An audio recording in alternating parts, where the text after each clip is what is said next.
Hello and welcome to the Real Women, Real Purpose talk show live in the On Purpose Woman magazine and global community Facebook page.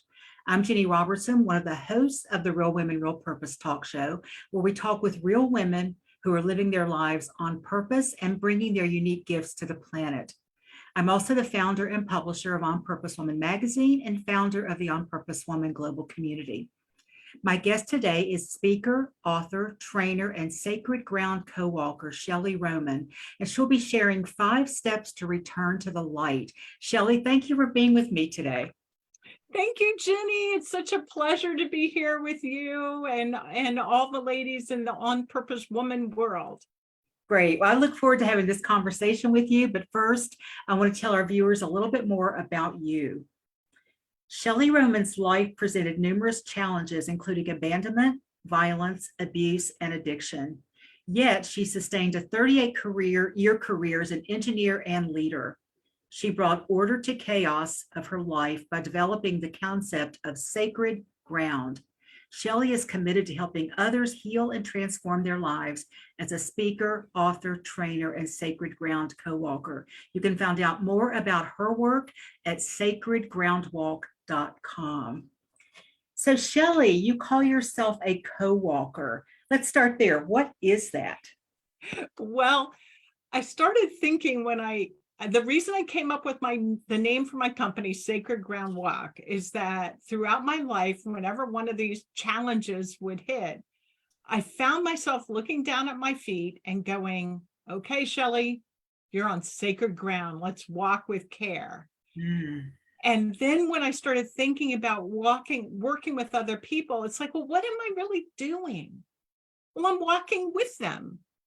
And so I created the term co-walk, which I actually trademarked. So I'm a co-walker. That. Yes, yeah. I'm a co-walker. That's my IP. I love that. Yeah.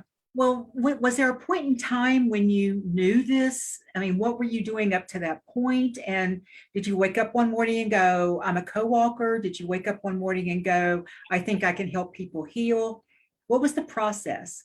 Well, I was going along in my career, being very successful. And then I had one more trauma that started in my life right before it was the end of 2019. And so 2020 was very challenging for me, in not just because of the pandemic, but because of the grieving I was going through. And I was doing all the things I do to feel better and go through that process. And then in January 2021, I was sitting right here getting ready to work, because by then I was just working part-time. And I got a message from Source that said, Shelly, you are supposed to help people recover from trauma. Start writing down what you do. And so that was the moment. And I thought maybe I was crazy, because I hear these things sometimes and you never know whether you're making it up or what. And so I did exactly what happened. And I was told, and I started writing down what I do. I started thinking through all of 2020 and thinking, well, what was it like from the moment that thing happened? What did I do first? What did I feel? And how did I do it? And as I started doing it, I developed 5 steps, and they're corresponded to the word light. And so it's returning to the light. Wow. You know, I've heard from marketing experts, the more holistic marketing experts, that if you want to know who your ideal client is, look in the mirror. Yeah. And so it sounds like that's what you did. You healed yourself. Yes. And you didn't, I'm sure at the time you didn't, well, I'm not sure, but you probably didn't know that you were developing a program, right? No, I had no idea. And in fact, what I did initially after I had this, I didn't tell my husband about this direction or anything. And I started putting it together and thinking it through. Whenever I'm developing a talk, it all happens here. And in fact, if I write down every word of my talk, I can't do it. It ruins the whole flow for me. And so one day he was in the kitchen eating cereal, getting ready to go to work. And I walked in and I said, can I try something on you? And he said, sure. And I started saying this 25-minute return to the light talk that I had been thinking about. I'd never said it out loud before. And I really thought he just put his bowl down or walk into the other room or go, yeah. No, pretty soon he put the bowl on the counter. There's tears in his eyes. And when I finished, he went, when the heck did you come up with that? And Wow. I kind of went, my whole life?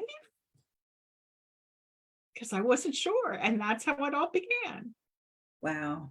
As an aside, let me just say, isn't it wonderful to have men like that in our lives who we can actually, and he wouldn't have said, Shelly, that kind of sucks. But he I, wouldn't have had that kind of reaction. He would have just said, that's nice, right? yeah. Oh, yeah. He wouldn't say that sucked. He would say, Right. what's that about? Right. Yeah. What are you trying to do here? Right. But no, he had a very profound reaction. And that was when I started my company. Wow. Wow. That was just a little over a year ago, right? Yeah, 2021. So Yeah. it's been less than 2 years. So this coming up January will be 2 years since I got that message. Wow. Wow. Now, I read this in your bio, but remind everyone what you were doing before that.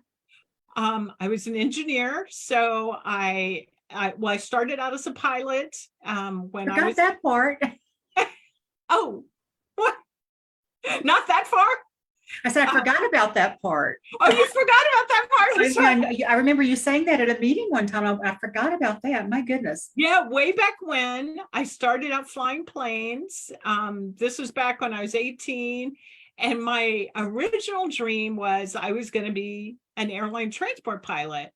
But what I started seeing was they weren't paid very well. And in fact, I had friends who were trying to get up to their 2,000 hours, and they would get up and do passenger hops for like New York Air for free.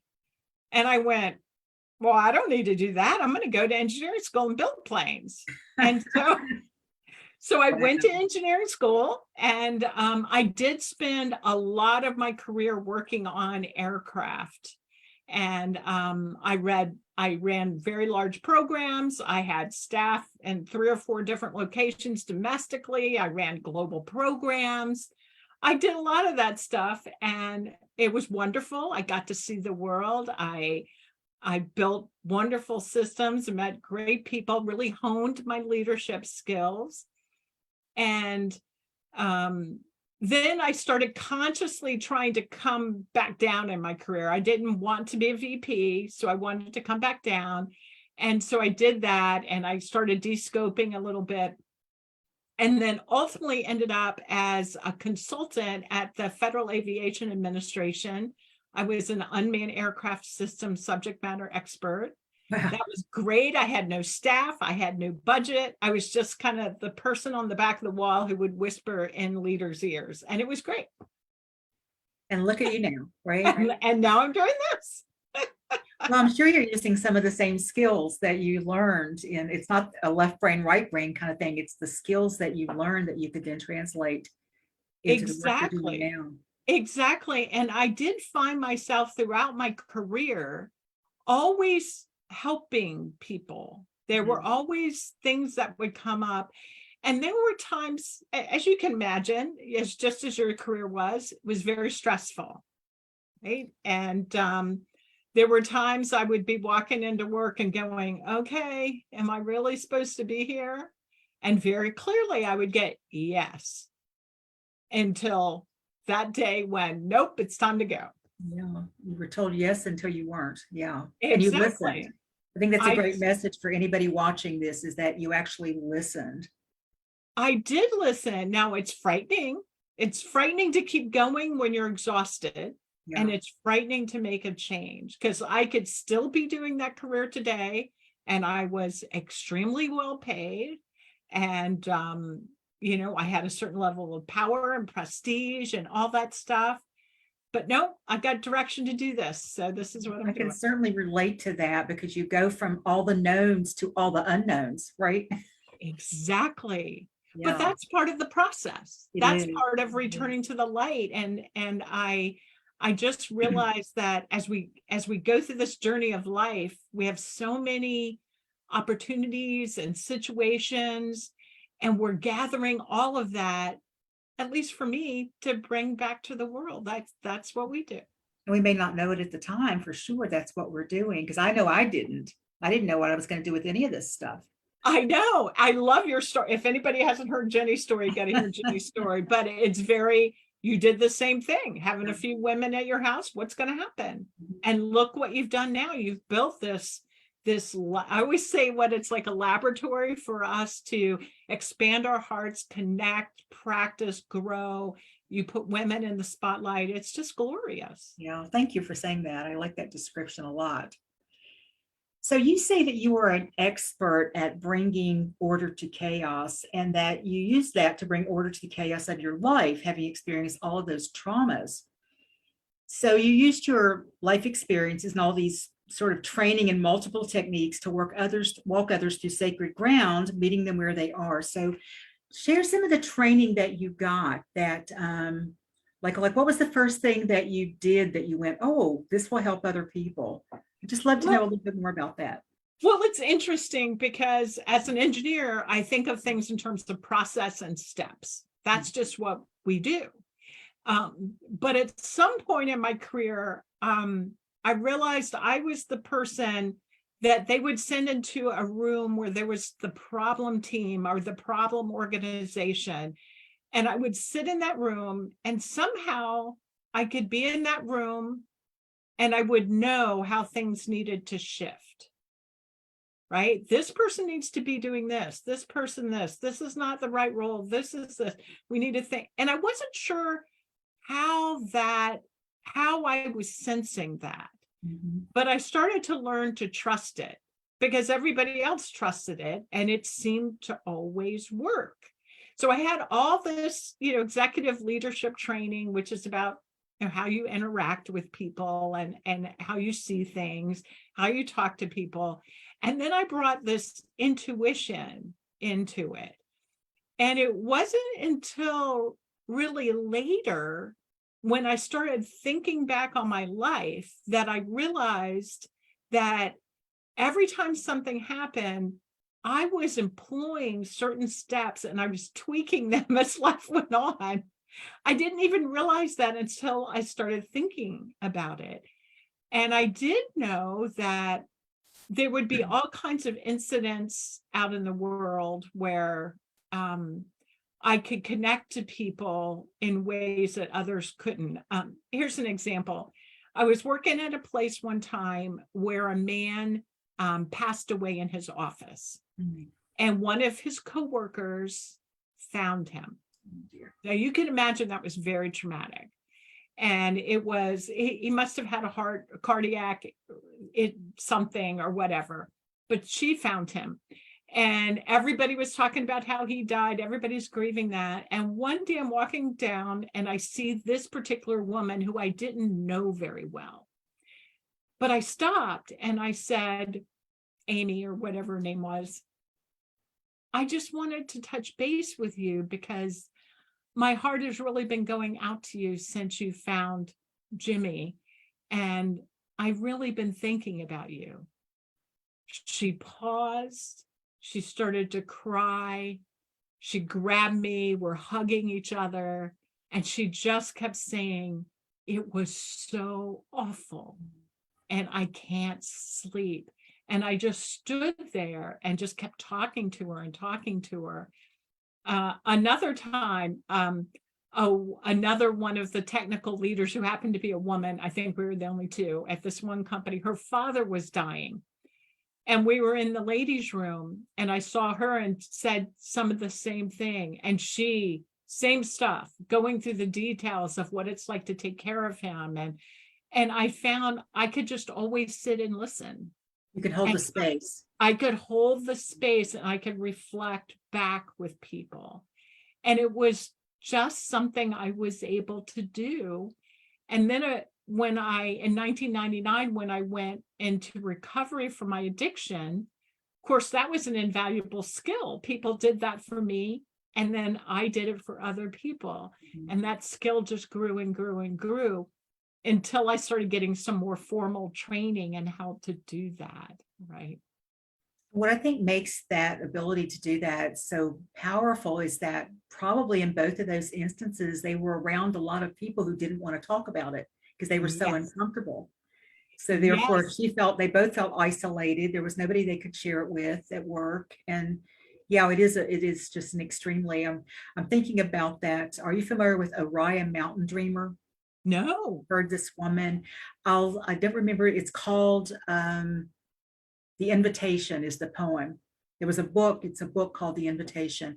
And part of it says it doesn't matter what you do for a living. What matters is, can you sit with those who blah, blah, blah. And it was just all these things. This doesn't matter. This really matters. But it talked about, can you be with those who, who are grieving? Can you be with those? And I think it's just a really important thing that you bring, which I'm sure makes you really good at what you offer and how you work with other people.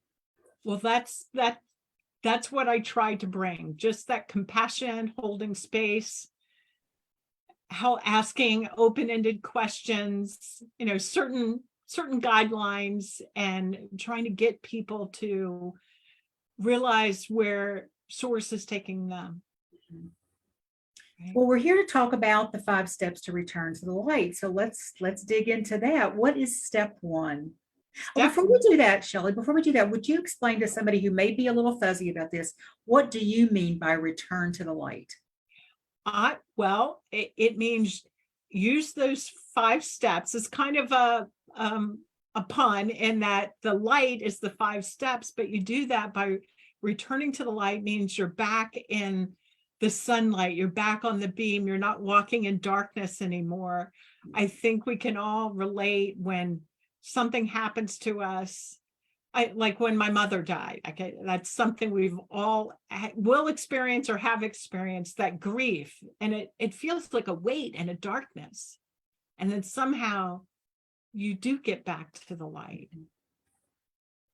Well, what's step 1 to get us there? Step 1 is let yourself fall, giving yourself space to heal. And this kind of goes back to what we were just talking about, Ginny, because so many times in this world, we go through things and there is no space to collapse. When I was working a really, really good job, the worst could happen to me and I would get 5 days paid leave. And that's it. And I used to notice the language people would use about that. And somebody, for example, somebody's parent died, they were out for a week and then they're back. And then in the leadership meeting, the manager said, oh, so-and-so's back. He's back in the saddle. Everything's good, ready to go. Wow. And I think it'll be interesting to hear if you got this message, but as a kid, we're supposed to, cry a little bit, maybe eat a cookie. In our day, they give you a cookie when you're crying, right?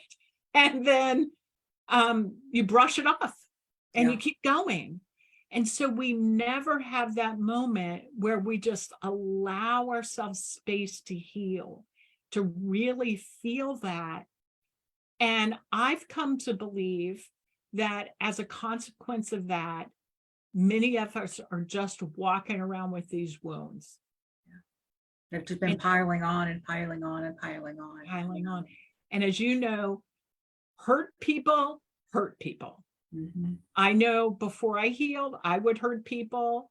And I see now when I see people who are hurtful, I can, if I'm in a really good space, I can remember their humanity and remember that they're hurt. Yeah. There's always something behind the something. Exactly. But what I also started realizing, well, there's no structures for this. I mean, think back to when you were a mom with a little one. What happens if you can't function? Right? It's not an option. It's not an option. And that's what we're always told. Mm-hmm. Well, one of the things I want to help people work with is what would be an action plan for you, mom, dad, whoever, if you can't function? Yeah. How can we do that? Think back to when you were in corporate America, the old single point of failure. I was a single point of failure. I'm sure you were too. which means we can't fall.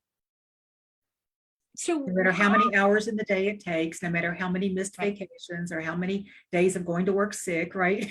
right, you just keep going. Just keep Just keep going. Yeah. going. And there was no compassion. Now, there were the occasional, I wanted to be that person for my staff, but Yes. there was very seldom did I have that person above me.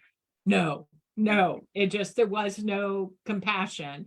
Mhm. In fact, I had a boss tell me one time that he just never had anything hard happen to him. Wow. And I remember thinking, wow. And I think that was after my son was the driver in a fatal car crash. Hmm. And that's what he, Response? huh? That was kind of his response to That that? was his response. He was Wow. kind of was like, I've just never had anything like that happen. No, nothing hard's ever happened to me. And then remind me one more time he got a PhD in physics. It's like, okay. And so that lack of Bless him, right? Bless him. yeah, bless Hope him. it's true and he doesn't crash and burn one day. I know, Right? good for him. That's Yeah. just not what my life has been like. And so I started thinking, could I eventually progress to helping businesses create structures that are more forthcoming and kind to their employees? So this ability to fall, to have space to fall and feel your feelings is part of something we all expect. Yeah. Wouldn't that be? Yeah. Yes. I support Wouldn't you that in be? that. Okay, let's do it, Yeah. Jenny. We'll do it. Okay, step 2. That brings us fall, be able to fall. What was the exact words there? What was Let it? yourself Let fall, yourself fall. giving yourself space to heal, right? Yeah. And then I, as inch along, continuing to heal while acting normal. So this is the part we can all relate to, I think, at least I can, where, okay, I buried my mom. Everybody's left. I've done all the thank you notes. I've cried some. I can now get out of bed. I can eat a bowl of cereal. I can brush my teeth reliably. And it's like you're moving on automatic pilot, right? You can go to work now. You can do these things, but you are not functioning normally, Mhm. no matter how you appear to other people. And then you always have moments where you kind of fall back to let yourself fall. So you could be at work and you have to slip off to the ladies' room and sob, do the quiet sob in the stall. I've done that, right? And then put yourself back together like everything's normal and maintain the facade and go forward. And I have found that the most important part of this phase is understanding the difference between self-care and self-numbing, Mm, right?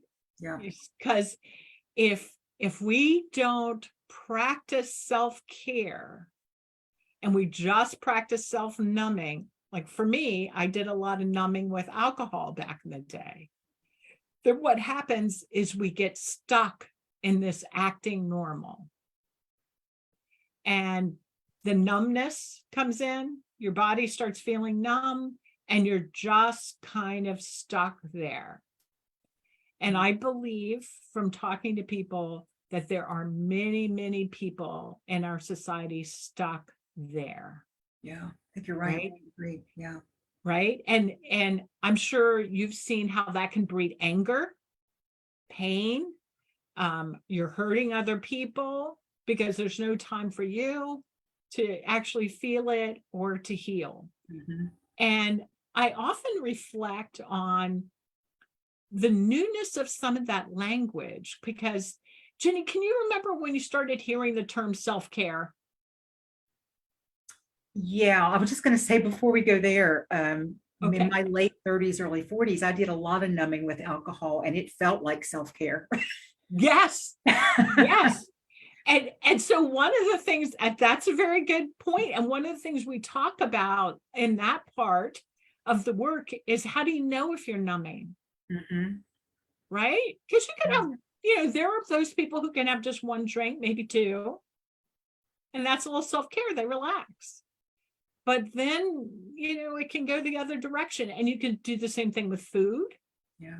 TV, exercise, right? You can just exercise 12 hours a day. And I know people who do that kind of stuff, right? Because you get those endorphins going. Or shopping, spending money. Shopping, Anything that makes us feel good in the moment. anything. And it's interesting because we even have the cute terms for it. Retail therapy. Mm-hmm. Yeah, right? that's great. Yeah. Right? It makes it all socially acceptable. But what we're really doing is covering up our pain. Yeah. Yeah. So self-care. I've been trying to remember when I first started hearing or thinking of it. And I think it may be the 2000s or even later, because I don't think I ever taught my children about self-care. I don't think I ever said those words to them. I would say, take care of yourself, but not the value, just self-care. And what is it? And what is it beyond? Like, I know when I first started hearing about self-care, probably in the early to mid 90s, because I was involved in a lot of personal growth work back then. But it was still a lot about, take a bubble bath and get a massage. I mean, those are great things too, but never any deeper than that. Not really the healing piece. I mean, you can't heal from a bubble bath. I'm sorry. No, you can't. But it's a nice adjunct to take care of yourself like that. But yeah. Setting boundaries is self-care. Oh yeah. Right? Speaking your truth, finding your voice, all of that is self-care. So, when I was a kid, the whole time I lived at home, my mother, I think she had this real thing about, she was a housewife, so she wasn't supposed to rest or anything during the day. And every once in a while, she'll say, I'm going to go up and lie across the bed. And she would go up and she would lay down diagonally, not on the pillow, and have a little throw there that she would throw over her, but to get in the bed in the middle of the day. And so it was like this thing that and I got that message that said, even though I wasn't a housewife, it's not okay to, you go till you drop at the end of the night, right? Exactly. Especially if you've got a full-time career and a child and a husband and a house and all that stuff. Yeah. You got to keep going. And keep going. Right. And then after self-care, then I try to help people learn about self-compassion. Which so is important. It is. And to have compassion, when I feel compassion for you, Ginny, it's because I can see your suffering and acknowledge that. So if I'm going to have compassion for myself, I have to be able to acknowledge my own suffering. Yeah.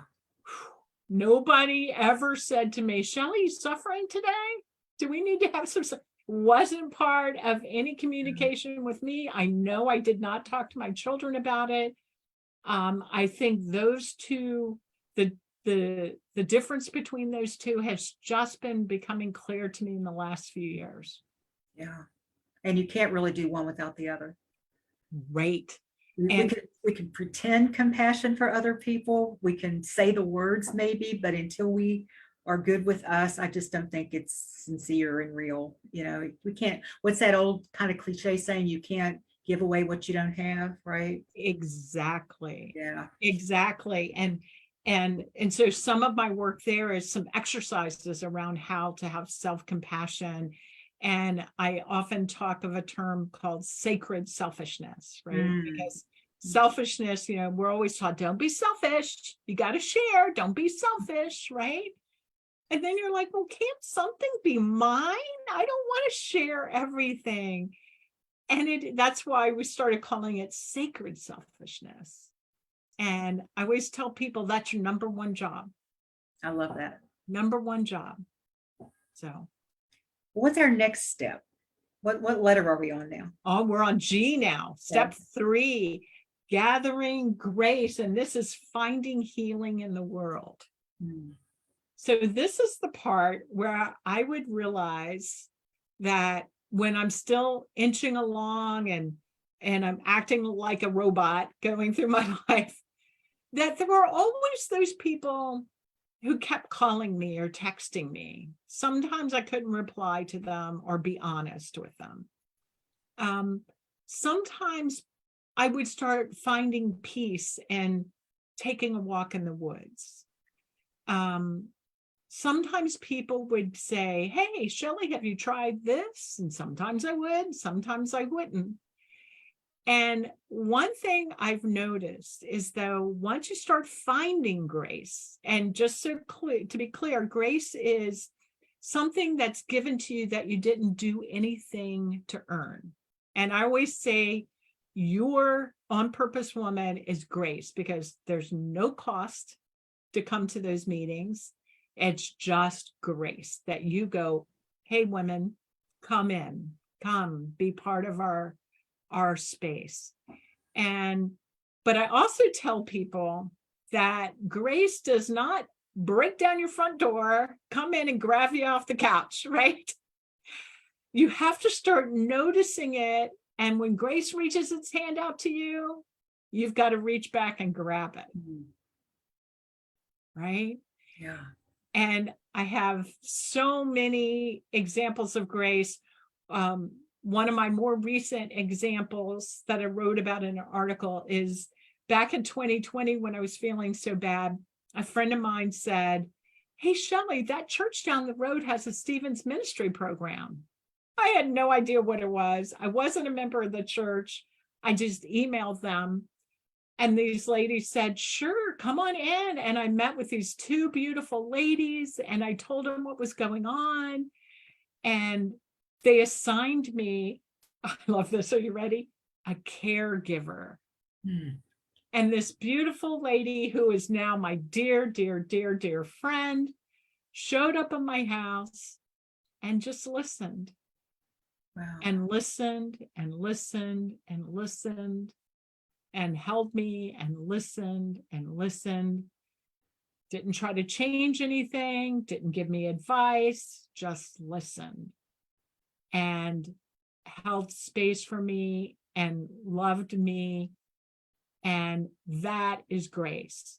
And the very first time she came over, that night was the first night I truly slept since that incident. Wow. Did you And feel like that, you've just been wrapped up in this warm blanket? That's what I yes, felt when you said caregivers. Like, isn't how it? many women have caregivers? I know. I know. But I had to have the courage to send that email and then go meet with these ladies and open up this raw wound in my heart to them. I You had mean, to they keep could saying have yes, laughed at didn't you? me, right? Yeah, you had to keep saying yes. I had to keep These saying yes. opportunities. Yeah. It would have been very And the easy to more, shut down. right, I joined On Purpose Woman in the middle of some of that, and kept going and kept going. And I found more and more groups and more and more groups. And when I first joined On Purpose Woman, I wasn't very, very participatory. I would sit there, I would listen. Can I trust these people? But I kept showing up, and you just kept extending more grace to me. Mm. And as I was able, I reached back and grabbed it. Beautifully said, Shelly. So what's next? What's the next one? Oh, heal yourself. That's H. Heal yourself. That's using that grace as a salve to the wound, right? Yeah. And my analogy for this, I said this the other night, is most of us can remember falling down when we were little girls and your knee gets busted open, right? And it's bloody and you got a wound and you walk home crying, and mom and dad like put a little antibiotic ointment, or in my day was the mercurochrome, right? Ooh, Which stung. stung. And my dad would say, "I'll blow on it," and he would blow while he put it on and then put a bandage, right? So imagine all the grace that you can see in the world, that you can reach back to. That is like that antibiotic ointment on your heart. Mm. And healing is being returned to soundness. Now, the important thing here is you're not the same as you were before. I mean, my knees have little white scars on them from all the falls. So My knees are returned to soundness, but I am different. After every trauma, every death, I'm different since my mom died. I'm different since my brother died. I am different, but I am healed. I have been restored to soundness. And so that process of using that grace to do that, to just, and I love that feeling of, oh, you put that on your heart or wherever you feel it. Sometimes I feel my pain most right in my stomach and my solar plexus. I get like that knot in my stomach. And so the more grace I have, the more antibiotic grace I put on it, it starts loosening. It starts loosening. And then I can breathe. I can breathe more deeply. And so any technique, any piece of grace that you can use to keep healing that. And it's not instantaneous. And I really have come to believe that we could be restored to soundness, but then there can be a little bit of the wound, like the scab comes off a little bit. Oh, we have to heal it a little bit more. Mm-hmm. Right? Because there are times, even after 20 some years since my mom died, I can cry like I did the day she died, because I can feel that grief, but it's not as deep. And I can quickly go through all the processes, and I can remember she's up there looking down on me, proud of me for what I've learned and what I'm doing. And we can also extend that to each other. As I keep thinking, even if you're not in the middle of a trauma, learning these can, one, help you walk with your friend through a sacred ground journey. And it can help you prepare for your next one. And there's always a next one. There will be, there will be other ones, that's for sure. There will be. And it's all relative. They don't have to be huge. No. They can be smaller. Yeah. Well, where's our fifth step? Fifth step, T. This is transform the world. This is where you model recovery to your community, wherever you're at. And if you think about transform, that's when you're changing the structure or composition of something. And really, you're helping things not be stagnant. So let's think about what we've talked about today. We talked about trying to find a way to go into businesses and establish structures for them to support employees who are in the middle of a sacred ground journey, right? That would be one way to model recovery in the world. Another way is what we've just been doing. You and I come onto this group and we share the things we've been through, and we show that we have healed. We're not kidding. We're not pretending. We're not faking it. We have really healed these things. And when you can heal something, Jenny, it shows me that I can heal from the same thing. And it also enables us to not look away from other people's pain. Yes. That's what we were talking about in the beginning, because I'm sure you've experienced it. I know I did. People don't want to ask you, even after something we all go through, a parent dying. I didn't want to ask you because I didn't want to upset you. Yeah, like you're not thinking about it anyway, right? Or like it's inappropriate for you to be upset. Yeah, right. That's a great point. Yeah. It's not. And everybody will model that in a different way. It can be, there are people who go through terrible crises and then start foundations, right? And do that. That's one way to model recovery. Another way is just to talk to your girlfriend about it, or help people one-on-one. Or I truly believe that when we heal, our energy, how we feel to other people is different. And so just being present in the world and having people walk past you or be near you is a way to transform the world, because they can feel that even if you haven't said anything. Be the light. Be the light. I So love that's how that. you return to the light, Jenny. Yes, yes, yes. Well, remind me, Shelley, you have one more article? Yes, Yes. I have one more article. And because after I did the speech and I did that talk a few times as like a keynote, then it was like, oh, now I've got to start turning this into something where I can actually work with people. And so you extended that grace to me, and I started writing articles about each step and doing talks. And so all the articles are in the wonderful, amazing On Purpose Woman magazine. And I've been doing talks, some 20 minutes, some 5, practicing different things, see how it goes over. And that's how I've been trying to turn this concept from a talk to a workshop. You're in the transformation phase now. I'm Yes, transforming it. yes. Yeah. Well, let me just jump in and tell everyone, Shelley has written articles on the first 4 steps and goes into much more detail than we were able to go into today. And they're on the On Purpose Woman Global Community website, opwgc.com. Click on magazine. You can see the current issue, and then go look at the archives. You go back for the last 3 issues before that. Be sure you check that out, because like I said, she goes into a lot more detail, and I think you'll get even more information of how you can help yourself. And Shelley, you have a program, you've created this wonderful program that starts on December 21st. So tell us about that. Yes, I finally decided that it was time to get this out and start actually working with people on it so I can get some feedback. And so my inaugural offering of Return to the Light is going to go from the winter solstice to the summer solstice.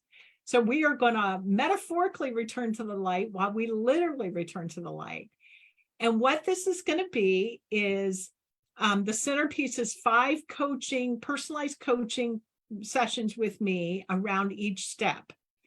And then there's going to be a private Facebook group where for each month I post some writings, some talks, some thoughts, some journaling prompts, some exercises, some worksheets, all these things to get you thinking about that step.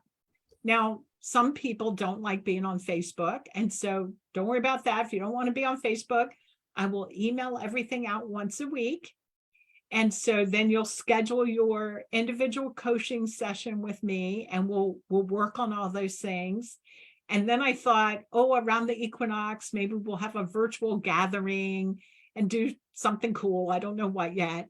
And then around the summer solstice, when we're finishing up, we'll do another virtual get together and have a virtual graduation. And it's only $297, and I priced it at a value because what I really want is for people to give me lots of feedback for this, to say, okay, that talk worked, that journaling prompt worked, this one didn't, this one that, so I can keep making it better. And if it's popular, I can do the same offering every year, because lots of people have trouble. I know I do when it gets dark, and it's nice to have something that's not too time consuming, but it gives you a little something to keep thinking about. The light is coming, and how to do that. Well, Shelley, just the coaching session. So if all you did was the coaching sessions, that's $60 a session. That is Right. so, it's beyond reasonable. I mean, it's just Yeah. expensive. Yeah, So it's a real gift. It's a gift. It is. Yeah. That was what, but it's a 2-way gift, because I want people's feedback, and it'll probably never be priced this inexpensively again. But I really, more than anything, I want people in. I want to hear what people think about it and get their feedback, because I can't develop all this in a vacuum. Right. Yeah.